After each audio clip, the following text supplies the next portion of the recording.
Nous voici arrivés à la seconde partie du premier épisode intitulé « Pharaon, je t'aime ». Et le compte à rebours est déclenché. Cette grande maison, ce grand temple se proclame lui-même Dieu, au-dessus de celui qui a droit à l'adoration. Et vous vous rappelez de la citation que nous avions lue dans l'encyclopédie britannique, dans la première partie, qui nous rappelait que la vie culturelle et sociale de l'Égypte était imprégnée d'idées religieuses. Et nous allons nous plonger au cœur de leur civilisation et de leurs croyances. Sur quoi était basée la confiance des Égyptiens? Rappelez-vous que ce chef politico-religieux transmet une fausse religion. Et Dieu va parler également à cette nation.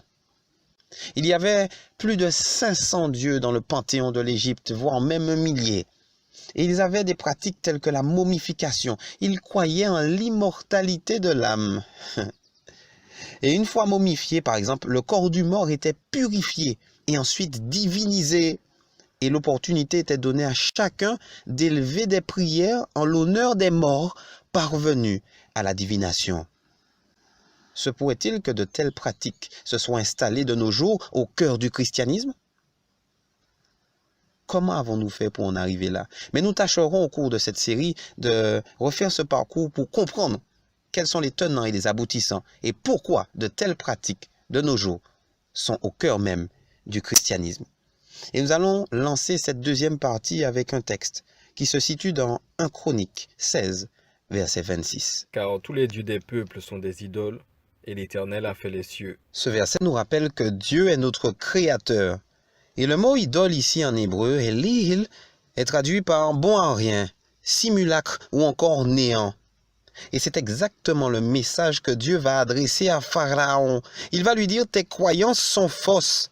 Pharaon, ta religion est basée sur du néant. » Et voilà l'Éternel qui va prouver à l'Égypte tout entière que le fondement de leur foi ne correspond pas aux normes divines. Analysons la méthode que l'Éternel va adopter pour délivrer Israël et par là même atteindre l'Égypte. Tous les faux dieux égyptiens vont être passés en revue et chaque plaie sera minutieusement choisie pour les interpeller. Quelle sera la première plaie? L'eau changée en sang. Le Nil était l'artère nourricière de l'Égypte, tout comme l'Euphrate l'était pour Babylone. Parallèle très intéressant entre ces deux puissances qui ne sont pas si différentes l'une de l'autre, tout compte fait. Nous allons analyser cela également au cours de notre série. Et il y avait un dieu égyptien qu'on appelait Hapi. Il était considéré comme le dieu du Nil personnifié. Et là, il est représenté ici sous une forme androgyne, c'est-à-dire un corps masculin et 2 mamelles féminines qui étaient censées abreuver la nation de ses vives eaux. Et il avait toute une liturgie qui lui était dédiée. Mais lors de cette première plaie, consternation dans toute l'Égypte, où est passé Hapi? Les poissons qui étaient dans le fleuve périrent. Le fleuve se corrompit. Les Égyptiens ne pouvaient plus boire l'eau du fleuve et il y eut du sang dans tout le pays d'Égypte. Le mot corrompre ici, Weitzbach en hébreu, qui vient du mot baorash, est traduit de façon littérale par odeur nauséabonde. Toute l'Égypte sent mauvais. Un message sous-jacent très intéressant. Ce mot aussi traduit par infect, mais aussi fermenté. Et les eaux représentent les nations dans la prophétie. Cette nation a été abreuvée du vin de la fureur du serpent. Pharaon, repens-toi. Premier avertissement pour toute l'Égypte. Mais va-t-il être interpellé par ce témoignage? Lisons Exode 7, versets 23 et 24. Pharaon s'en retourna et alla dans sa maison, et il ne prit pas même à cœur ces choses. Tous les Égyptiens creusèrent aux environs du fleuve pour trouver de l'eau à boire, car ils ne pouvaient boire de l'eau du fleuve. Premier message à toute la nation, mais cette demeure, cette grande maison refuse de se laisser pénétrer par la parole de Dieu. D'autant plus que les sages, magiciens et enchanteurs vont une nouvelle fois essayer de contrecarrer le message par une contrefaçon, par leur enchantement.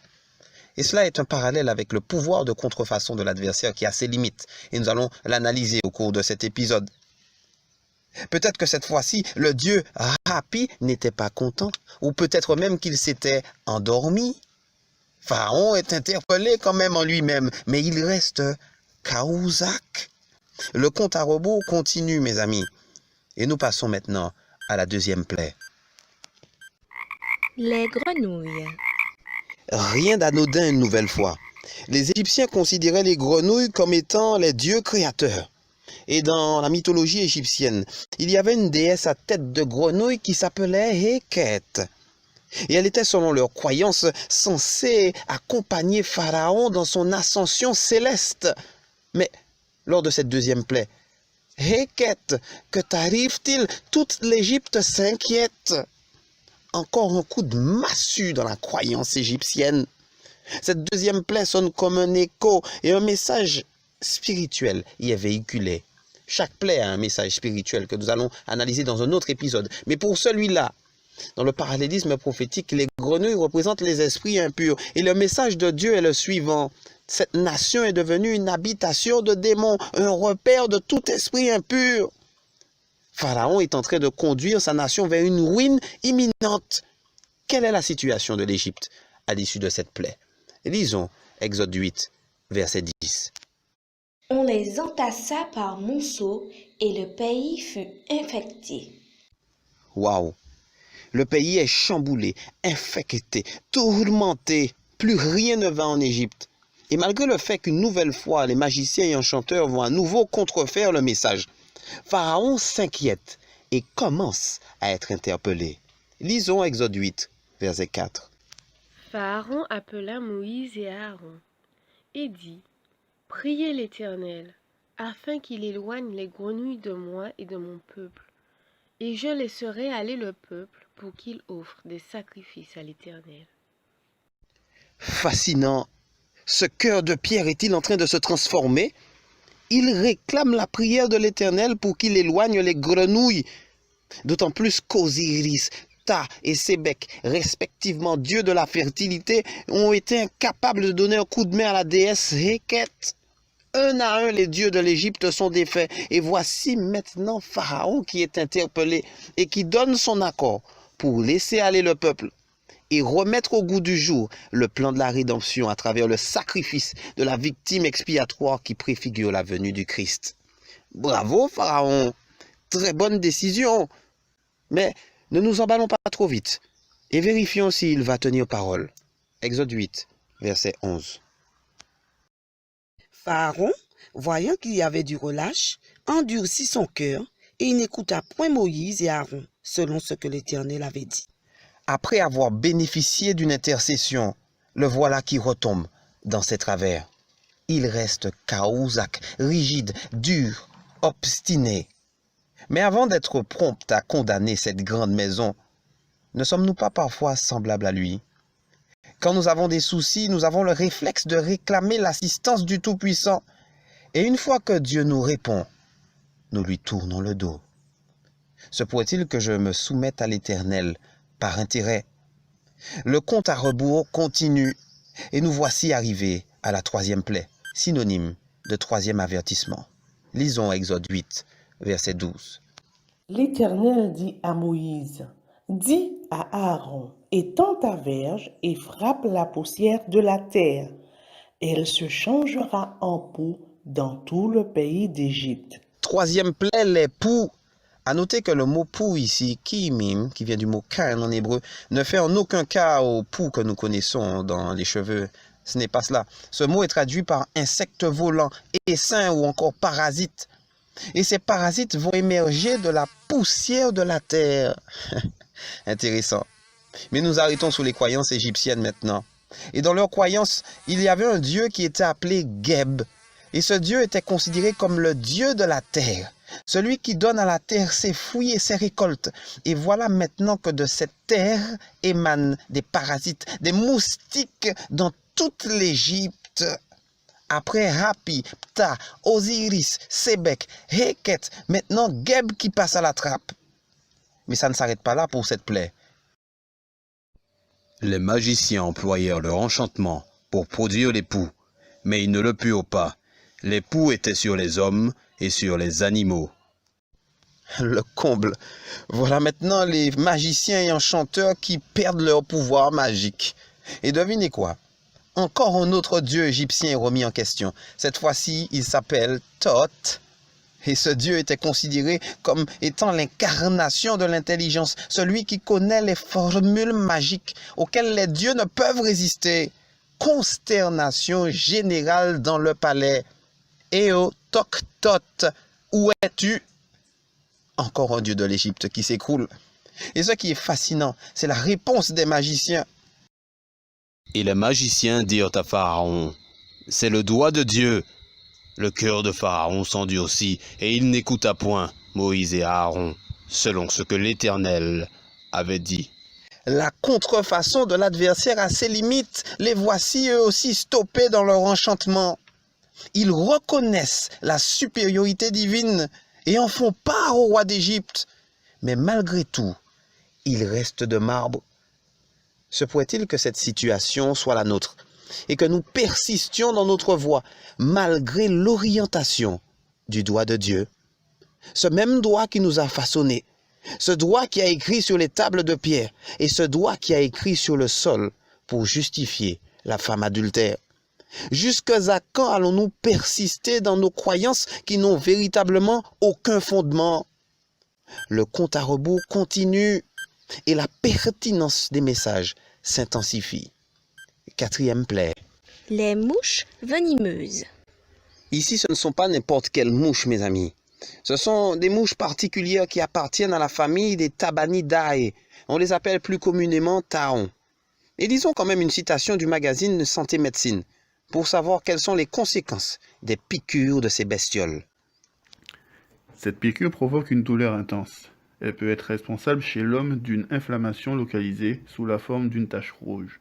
La piqûre peut également inoculer des parasites qui prolifèrent dans le sang.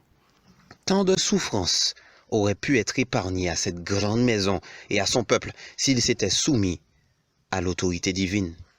Et parfois, nous sommes comme Pharaon. Parfois, nous sommes les artisans de nos malheurs. Et bien souvent à cause de notre obstination. Mais malgré tout, l'Éternel continue à frapper à la porte du cœur de chacun et à la porte aussi du cœur de Pharaon, remettant en question chacune de leurs croyances pour les interpeller. Et concernant cette quatrième plaie, il y a quelque chose de très important à prendre en compte dans Exode 8, verset 18. Mais en ce jour-là, je distinguerai le pays de Goshen où habite mon peuple, et là il n'y aura point de mouches, afin que tu saches que moi, l'Éternel, je suis au milieu de ce pays. Extraordinaire. Le mot distinguer ici, weipleti en hébreu, qui vient du mot paroula, qui est traduit par séparation, distinction ou encore signal. Un message fort de la divinité. À partir de la quatrième plaie, le pays de Goshen, là où les Israélites résident, ce pays, cette portion de l'Égypte va être épargnée de toutes les plaies qui vont tomber uniquement désormais sur Pharaon et ses sujets. Très intéressant. Et nous ferons un parallèle à la fin de cet épisode, excellent avec la prophétie.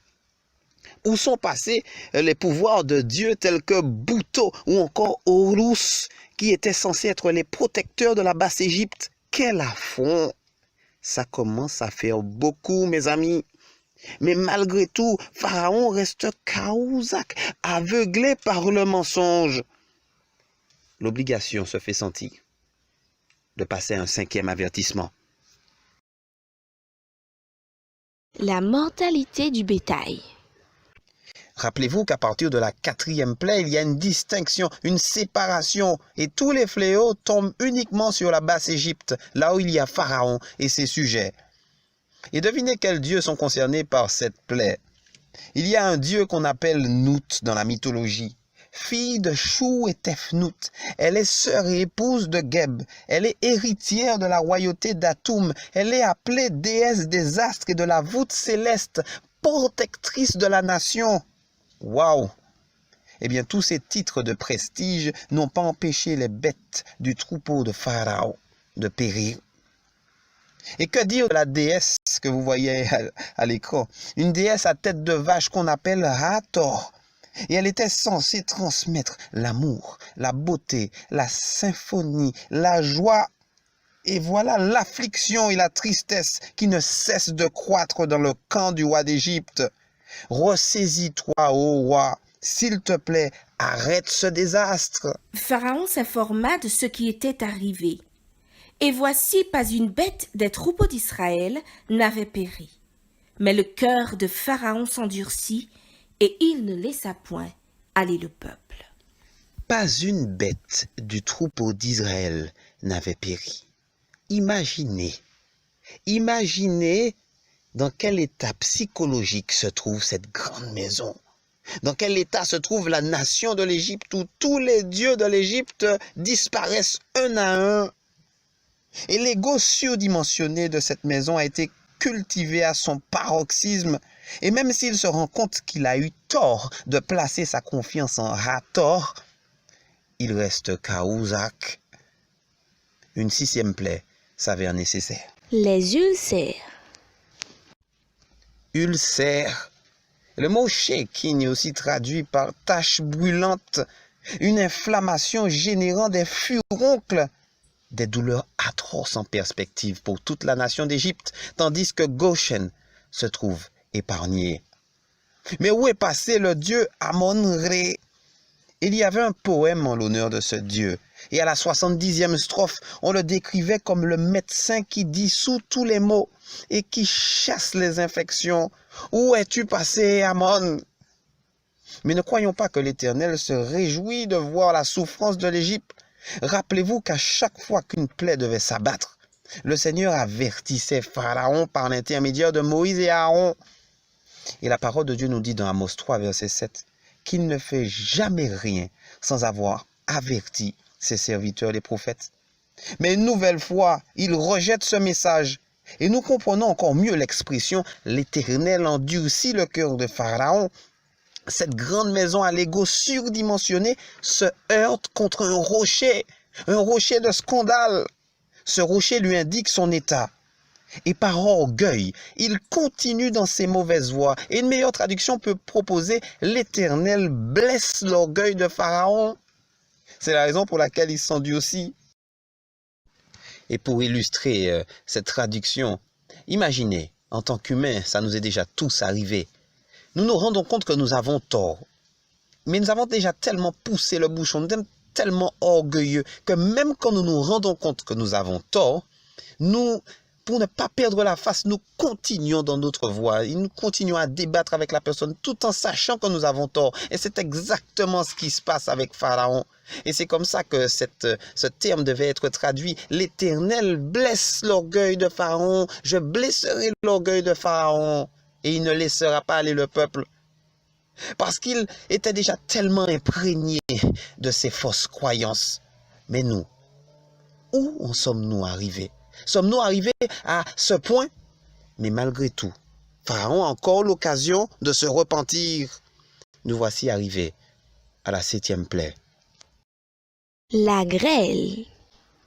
Nous allons nous rendre compte que même dans son châtiment, Dieu témoigne de l'amour aux Égyptiens. Et plutôt que de voir un Dieu qui ravage l'Égypte, nous voyons un Dieu qui avertit. Et regardez qu'il va les avertir que cette grêle sera si terrible dans le pays. Uniquement du côté de la Basse-Égypte, rappelez-vous que Goshen est épargné depuis la 4e plaie. Il va les avertir de mettre à l'abri le peu qu'il leur reste, car les dégâts seront considérables. Et certains de la maison de Pharaon seront attentifs à cet avertissement. Fais donc mettre en sûreté tes troupeaux et tout ce qui est à toi dans les champs. La grêle tombera sur tous les hommes et sur tous les animaux qui se trouveront dans les champs et qui n'auront pas été recueillis dans les maisons, et ils périront. Quelle patience, quel amour! Et comme annoncé, puisque son amour est à la hauteur de sa justice, les dégâts furent considérables. Et on peut lire dans Exode 9, verset 25, que la grêle frappa dans tout le pays d'Égypte tous ceux qui étaient dans les champs. Depuis les hommes jusqu'aux animaux, la grêle frappa aussi toutes les herbes des champs et brisa tous les arbres des champs. Ce fut seulement dans le pays de Goshen, où étaient les enfants d'Israël, qu'il n'y eut point de grêle. Où sont passés des dieux tels que Chou et Reshpou?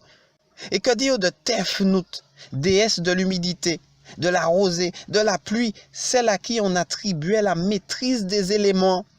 Ils disparaissent tous un à un, comme les précédents. Waouh!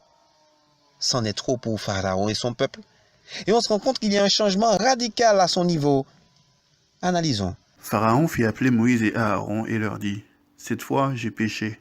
C'est l'Éternel qui est le juste, et moi et mon peuple, nous sommes les coupables. » Excellent. Le voici qui admet qu'il a manqué le but. C'est ce que veut dire le mot péché, kauta en hébreu. Manquer le but, manquer l'objectif. Il reconnaît qu'il n'est pas en adéquation avec le plan divin. Il semble réaliser que l'Éternel est juste. Bravo, Pharaon! Mais malheureusement, le texte d'Exode 9, verset 34, va nous faire déchanter. Pharaon, voyant que la pluie, la grêle et les tonnerres avaient cessé, continua de pécher, et il endurcit son cœur, lui et ses serviteurs. La situation semble désespérée. Le serpent a fait sa demeure dans ce temple. Et il semble reconnaître ses transgressions, mais ne va pas jusqu'au bout de la démarche. Et bien souvent, il nous arrive de reconnaître nos transgressions. Et c'est un bon début d'ailleurs. Mais il nous faut poursuivre la démarche. Le texte, par exemple, de Proverbe 28, verset 13, nous dit que celui qui cache ses transgressions ne prospère point. Mais celui qui les avoue et les délaisse, le mot en hébreu c'est aouzab, lâcher, quitter, abandonner ses anciennes pratiques. Celui qui les avoue et qui les délaisse, qui les lâche, qui les quitte, qui les abandonne, celui-là obtient miséricorde.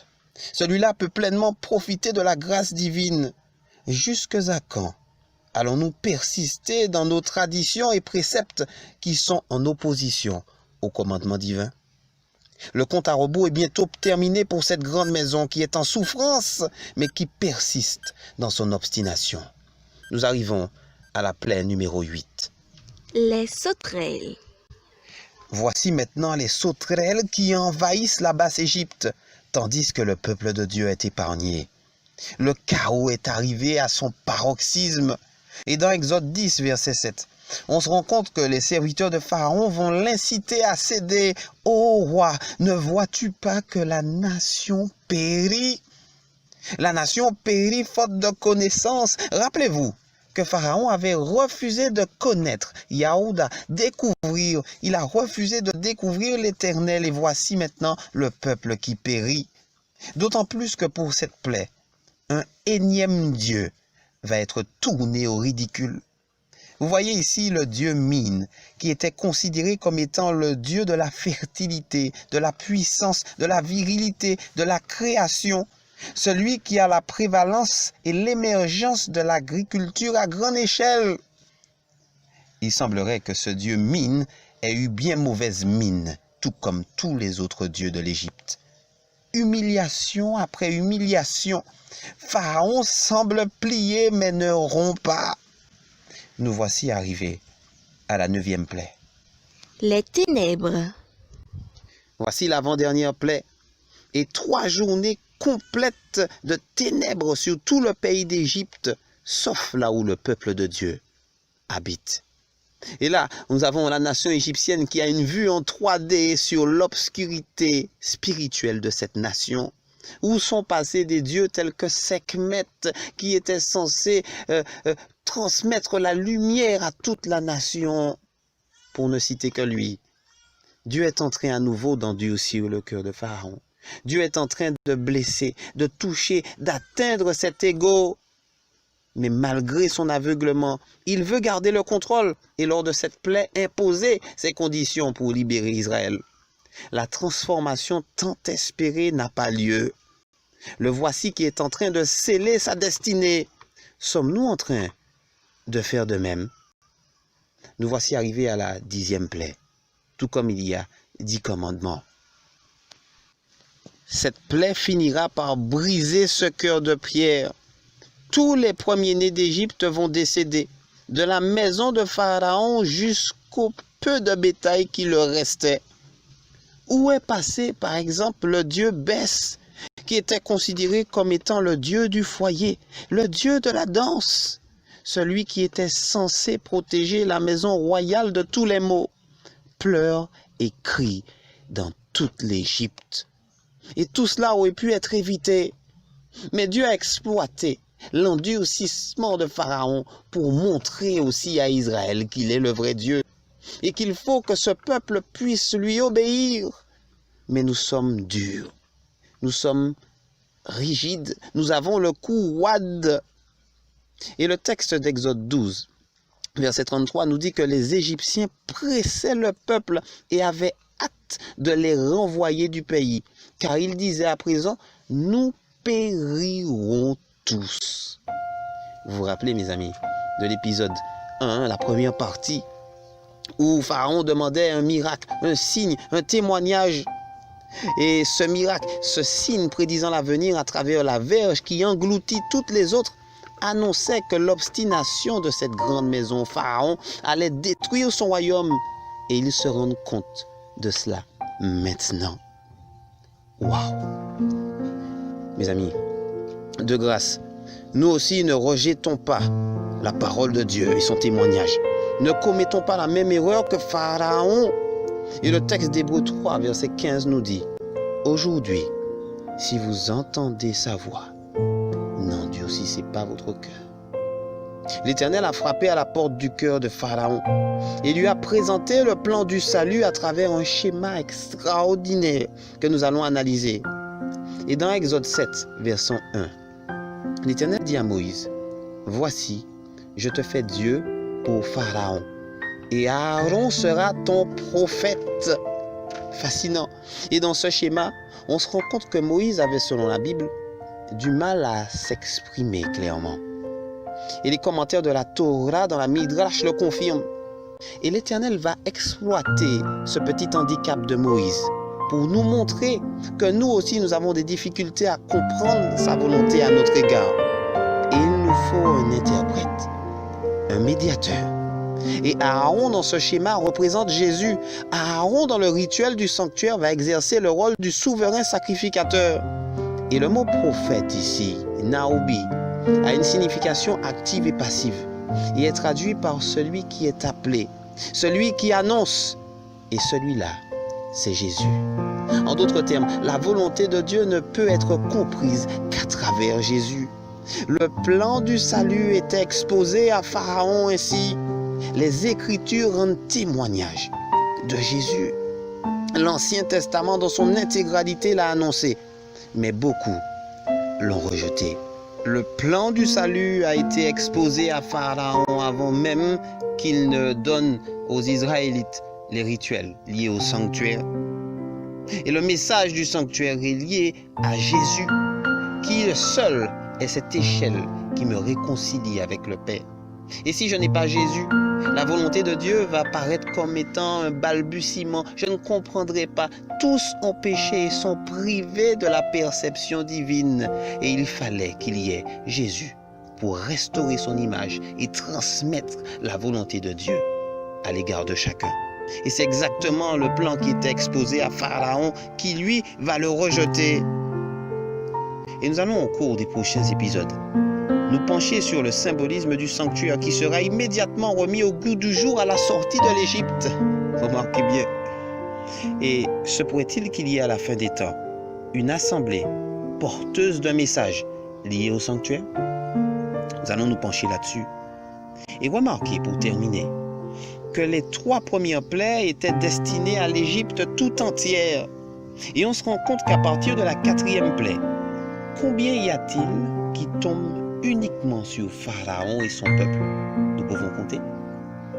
1, 2, 3, 4, 5, 6, 7. 7 plaies, 7 fléaux qui tombent uniquement sur Pharaon et son peuple, ceux qui ont fait le choix de défier l'autorité du Tout-Puissant. Et l'Apocalypse nous parle de 7 fléaux qui vont tomber uniquement sur ceux qui vont s'allier au pouvoir politico-religieux qui va défier la loi de Dieu. Waouh!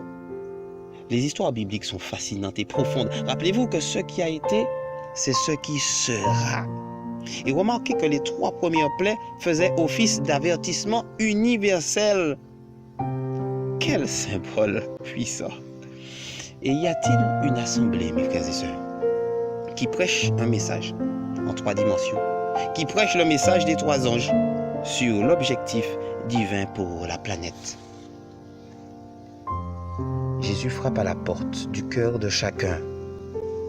Se pourrait-il qu'il y ait un peuple, une assemblée, qui ait une fonction prophétique, biblique, qui prêche un message en 3 dimensions, qui prêche le message des 3 anges qui représentent la perspective de Dieu pour l'humanité? Se pourrait-il que cette assemblée s'adresse à vous, s'adresse à toi? Se pourrait-il que malgré les lacunes de cette assemblée, Dieu parle à travers elle? Nous allons nous intéresser au cours de cet épisode, au cours de cette série, vraiment sur l'impact de ce message lié au sanctuaire. Et mes amis, si Dieu s'adresse à vous aujourd'hui, si Dieu vous interpelle par rapport à certaines croyances ou pratiques qui sembleraient être à l'encontre de sa volonté, n'endurcissez pas vos cœurs. Dieu a un peuple à Babylone. Dieu a un peuple sincère en Égypte qui a besoin d'entendre ce message et de se positionner.